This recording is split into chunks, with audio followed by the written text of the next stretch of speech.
कि मेरी बात हो गई प्रियंका गांधी राहुल गांधी से, वसुंधरा की जांच हो जाएगी, हुई तो नहीं जांच। आप रोज फोन करते थे, मेरे को करते थे, कभी किसान जी को भी करते थे कि कॉफी पिलाऊंगा सीएम हाउस में। चले गए क्या सीएम हाउस के अंदर? अपने पीली क्या कॉफी सीएम हाउस के अंदर? कितना बेवकूफ बनाओगे लोगों को, बताओ। मीडिया वालों को कहते थे भाई चिंता मत कर, 15 दिन बाद सीएम हाउस में कॉफी पियेंगे, जब बैठ के बात कर लेंगे। कहाँ गई कॉफी आपकी? ठंडी हो गई कॉफी। तो प्रदेश में दो ही पार्टियां हैं, दो ही वादे करती है, आपके बीच आती है। जब छात्र संघ चुनाव बंद कराए तो इन पार्टियों को यह लगा होगा, ये भूल गए कि थर्ड फ्रंट भी राजस्थान के अंदर है, तीसरी पार्टी भी है, जो राजस्थान के किसान के बेटों ने अपने खून पसीने से, किसानों ने आशीर्वाद से उस पार्टी को आशीर्वाद दिया। और 70 साल की व्यवस्था को बदलने के लिए वो पहला दल जिसका झंडा आपके साथ है। मुझे झंडे के साथ आंदोलन क्यों करना पड़ा, ये भी मैं आपको बता दूं।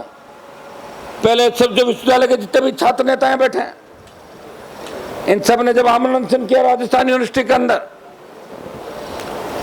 ये सारे अपनी ताकत लगा रहे थे। 8-10 दिन तक भूख हड़ताल की, मुझे बुलाया, मैं गया, इनका आमरण अनशन खत्म कराया।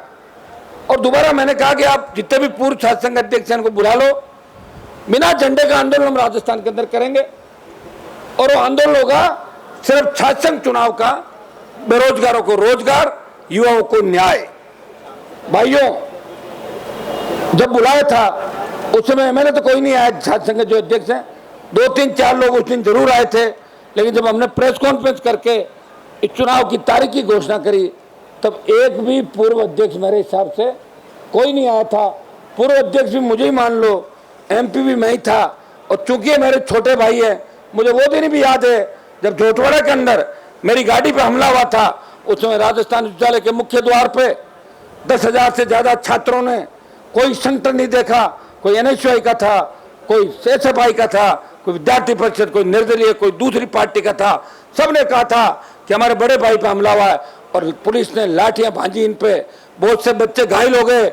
लेकिन जिस आईजी ने इन पे लाठीचार्ज कराया, उसका जैसे ही मेरा मौका लेगा उसका टिकट काट दिया, वो घूम रहा सड़कों के ऊपर। मैं भी भूलता नहीं हूँ कोई चीज, ये मेरी आदत है। जो मेरे लोगों को परेशान करता है मैं उसको जरूर परेशान करता हूँ, बड़ी पंचायती नहीं करता। और जब मौका लगता है तो मौके पे छक्का लगाता हूँ, और या क्लीन बोल्ड, बीच में कभी नहीं रहता मैं। एक ही चीज होती है मेरी राजनीति।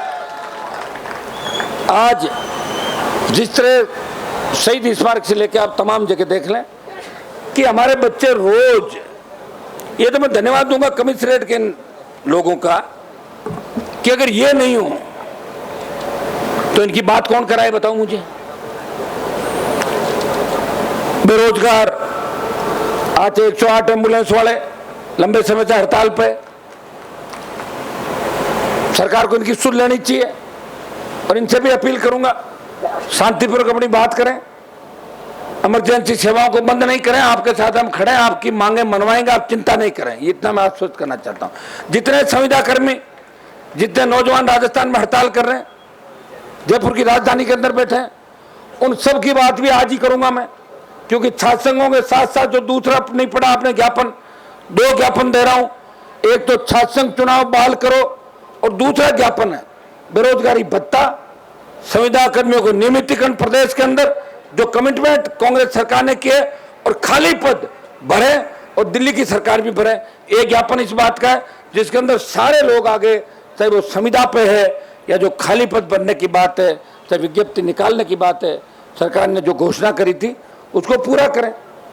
आज हालात देखिए कि किस तरह पार्टियां अपने ही लोगों के खिलाफ लड़ती है, और गलती से कोई छोटी मोटी बात लोकतांत्रिक व्यवस्था में निकल जाती है तो उसको, जिसका कोई आका नहीं होता, उसे पार्टी से बाहर निकाल दिया जाता है। जब मुझे बीजेपी से बाहर निकाला, मैंने ऐसा कुछ भी नहीं कहा था। मैं तो वसुंधरा के लिए बोला था कि वसुंधरा जी की जाति क्या है और इनका ससुराल और इनका पति कहाँ है, यही तो बोला मैंने। क्या गलत बोला था बताओ मुझे?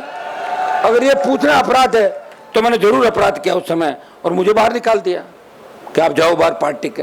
कैलाश मेघवाल बोले कि देश के न्याय मंत्री, कानून मंत्री भ्रष्ट है, जांच करानी चाहिए।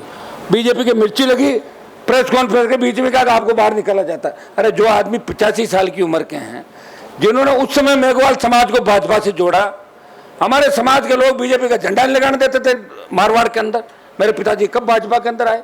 हम अगर सच्ची बात नहीं कहेंगे हम किससे खड़े हैं? तो मेघवाल जी को इसलिए निकाल दिया कि उन्होंने उनके चेते मंत्री पर आरोप लगा दिया। और ये सब कौन कर रहा है? जो मुख्यमंत्री बनना चाहते हैं राजस्थान में, और एक मुख्यमंत्री का चेहरा नहीं है। भाजपा में 12 दूल्हे, एक लुटेरी दुल्हन, तोरण कौन मारेगा? अभी बारात आ गई है, सत्ता खड़ी है, तोरण कौन मारेगा? तोरण वाला कहां है? और कांग्रेस पार्टी में पायलट साहब की बारात तो बीच में रुकी, गाड़ी पंचर हो गई उनकी।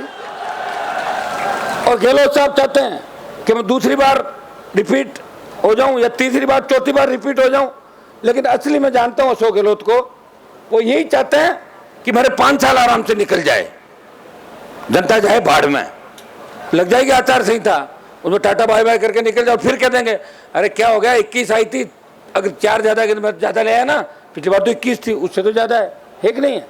और ये कह देंगे मैंने पायलट को तो रगड़ दिया, उसका तो इलाज कर ही दिया। तो कहेंगे क्यों नहीं कहेंगे, वो कह रहे थे रगड़ाई होनी चाहिए, दिया तो था बयान। लेकिन सचिन पायलट क्या करेंगे? मुझे उनकी चिंता है। और चिंता इसलिए है, मैं कई बात बोलता हूँ, वो कह रहे मेरे खिलाफ बोलते हैं, मैं उनके खिलाफ नहीं बोलता। मैंने तो उनकी मदद करी, 2 बार मदद करी। उनको कह दो 1 बार मदद कर देना, मैं मान लूंगा कि आपने हमारा ऋण उतार दिया। हमारा ऋण है उनके ऊपर, 1-2 और ऋण है, वो बताऊंगा नहीं मैं आपको यहाँ पब्लिकली। पहले ऋण उतारो, जो ऋण हमने आपके ऊपर की, उनको उतार दो आप। पायलट साहब कैसी बातें करते हो? उनसे मिलने का सिस्टम आप देखो, कोई मिल नहीं सकता। अब तो यह हालात है, कितना ही खास आदमी हो, वो पीए से बात करेगा, वो उससे बात कर लो, पीए करेगा बात। हमारे यहाँ साला कोई पीए बात कर सकता है? हम खुद ही करते हैं बात जो करनी है। तो ये जो व्यवस्था है, इस व्यवस्था को कौन बदलेगा? व्यवस्था बदलने के लिए हमें नौजवानों की आवश्यकता है। नौजवान, हर क्रांति का नायक नौजवान था। तांत्या टोपे मंगल पांडे से लगा के भगत सिंह तक, देश में जितनी भी क्रांतियां हुई, इस आजादी के आंदोलन के अंदर अगर भारत माता को आजाद कराने का सबसे ज्यादा श्रेय किसी को जाता है तो देश के नौजवानों को जाता है, जिनकी वजह से लोकतंत्र खुली हवा के अंदर पर सांस ले रहे, फांसी के फंदे को चूम गए। उनको क्या मिला? उनके परिवार को क्या मिला? राज तो जवाहरलाल नेहरू ने किया था और इनकी 3-4-5 पीढ़ियों ने किया था। हिंदुस्तान को बर्बाद इन लोगों ने किया, और बाद में मोदी जी आ गए। तो बची हुई कोई बर्बादी थी, वो 5 साल जो 13-15 साल इनका थे, उसमें बर्बाद कर दिया देश को। इनकी सोच किसान विरोधी है, इनकी सोच जवान विरोधी है। ये इनके प्रकरण सत्ता में कैसे आए, चाहे झगड़े करा के आए, चाहे कोरोना फैला के आए, चाहे दूसरा काम करें, हमें राज में आना है और मिशन 24 पूरा करना। इनका तो मिशन है 24 पूरा होकर 29 पूरा करना। ये चले जाएंगे, इनके भाई दूसरे आ जाएंगे पीछे से बैठ के। तो भाइयों, और कांग्रेस क्या कर रही है? कांग्रेस भी लड़ाई नहीं लड़ रही है। अगर कांग्रेस लड़ाई लड़ती तो तथाकथित INDA नहीं बनाना पड़ता। तो कांग्रेस पार्टी थी ना एक जमाने के अंदर, एक तरफ कांग्रेस थी, दूसरी तरफ कोई नहीं था। कांग्रेस की स्थिति क्या हो गई?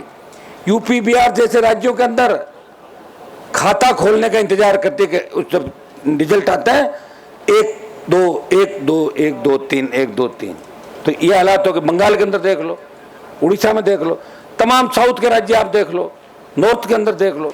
जो कांग्रेस पार्टी की दुर्दशा हुई, कौन जिम्मेदार है? ये सब लोग जिम्मेदार है। मुझे तो अचंभा होता है कि कई लोग मेरे खिलाफ लिखते हैं, कांग्रेस पार्टी के लोग, कि हनुमान जी की कांग्रेस मदद कर रही है। अरे मेरे भाइयों, अगर कांग्रेस मेरी मदद करती और मैं कांग्रेस की मदद करता तो फिर अशोक गहलोत का बेटा चुनाव थोड़ी हारता। मैंने तो हरवाया था जाके, तुम्हारी तो औकात ही नहीं थी। तुम तो वोट मांग रहे थे उसके लिए घर घर। जो ये बयान दे रहे हैं, ये तो लोगों को पैर पकड़ रहे थे। वो हनुमान बेनीवाल था जिसने गहलोत के बेटे को हरा के इसका जादूगरी का खिताब छीन लिया था। छीना था कि नहीं छीना था? वो जादूगर नहीं बचा। जो पहले पॉलिटिकल पापा कहते थे, अचानक पॉलिटिकल पापा बदल गए। पॉलिटिकल पापा बदलता नहीं, एक ही रहता है। वैसे तो बाप एक ही होता है, लेकिन कोई अगर 2-3 बाप बनाना चाहे तो लोकतंत्र में उसको छूट है, मुझे लगता है ना, वो बना सकता है। लेकिन 2-3 के बाद रुक जाएगा, 7-8-9 तक नहीं चले जाए, इतना ही है बस, है ना। पॉलिटिकल पापा तो होते थे, पॉलिटिकल मम्मियां और हो गई जगह जगह। आप बताओ, पॉलिटिकल पापा, पॉलिटिकल मम्मी, सुबह दिया बयान कुछ, शाम को कुछ। जाओ पार्टियां ज्वाइन करो ईडी के डर से और आरोप लगा तो मेरे ऊपर, क्योंकि मैं तो सीधा साधा आदमी हूं। हर कोई यही कहता है कि हनुमान जी की वजह से ये हो रहा है, और मेरी वजह से अगर ये हो रहा है तो मैं छात्र संघ चुनाव के लिए सड़क पे क्यों बैठा हूं? फिर फोन करता है, हो जाता है छात्र संघ का चुनाव, फिर क्यों तकलीफ पड़ी बच्चों को? बताओ कितना तेल महंगा है, और तो हड़ताल हो चल रही 2 दिनों से। ये राजस्थान के कोने कोने से लोग आए। एक बात मैं कहना चाहूंगा कि छात्रों को इतना डरा दिया राजस्थान के अंदर, युवाओं को इतना कमजोर कर दिया। रैली में जाओगे भगदड़ मच जाएगी। हमारी छात्राएं कहां आई बताओ मुझे? अगर 10,000 छात्राएं बैठी रहती, 1 लाख की संख्या होती, मैंने कहा ना कि 1 लाख हो जाओगे तो घोषणा हो जाएगी आधे घंटे के अंदर। जो घोषणा में देरी लग सकती है, कारण 1 लाख की संख्या नहीं हुई। संख्या अच्छी है, आप इसको भी छोड़ो, अच्छी संख्या है। और सबसे बड़ी बात कि आप खुद ने आंदोलन किया, और हमने राजस्थान के कोने कोने के अंदर जाके रैलियां करी। एक दिन मैंने कहा आगे क्या रवाना हो रहे? बोले साहब रवाना नहीं हो। क्यों? बोले आपका भाषण यही सुन लिया था ना, वहां जाके क्या करेंगे, भाषण तो सुनना है। तो ये भी गलत हो गया। अगर कहीं नहीं जाते और सिर्फ तुम ही जाते छात्र नेता, तो यहाँ अभी ये मैदान खचाखच भरा होता और बाद तक बच्चे आते। लेकिन बच्चों का आंदोलन है, बच्चों से ज्यादा हमारे दूसरे दिख रहे हैं। देखो बेरोजगार नौजवान तो दिख रहे हैं। आपके आंदोलन को समर्थन देने के लिए जालोर सिरोही से लेके डूंगरपुर बांसवाड़ा से लेके धौलपुर हनुमानगढ़ गंगानगर तक संख्या चाहे कितनी हो, प्रतिनिधित्व के तौर पे सर्व समाज के किसान के बेटे किसान आपको आशीर्वाद देना है। जयपुर के स्टेडियम के अंदर पहुंचे, चाहते हैं कि हमारे बच्चों का चुनाव हो, हमारे बच्चे नेता बने, वो छात्र संघ के अध्यक्ष बने, और सरकार इस तरह के छात्र संघों का गला घोंटेगी, इस तरह विश्वविद्यालय स्वायत्ता खत्म करेगी, कॉलेजों के अंदर स्वायत्ता खत्म करेगी, और विश्वविद्यालय और कॉलेज को जिस तरह पुलिस लाइन बना देगी कि सारी पुलिस भ्रमण करती है अंदर। क्या लेना पुलिस वालों का? वो तो पढ़ लिख के बाहर आके क्यों घूम रही यूनिवर्सिटी के अंदर? सरकार कहती है जाना पड़ता है। मैं कह रहा हूं कि सब कुछ सरकार के अंदर ही निहित है। फिर मैं आह्वान करता हूं भाइयों, जिन जिन लोगों ने आज आपका इस चुनाव के दौरान विरोध किया, उनको याद रखना, मन के अंदर याद रखो कि कौन लोग थे आज जिनकी एज पूरी हो जाएगी और आप चुनाव बाद में कराओगे, वो कैसे चुनाव लड़ पाएगा?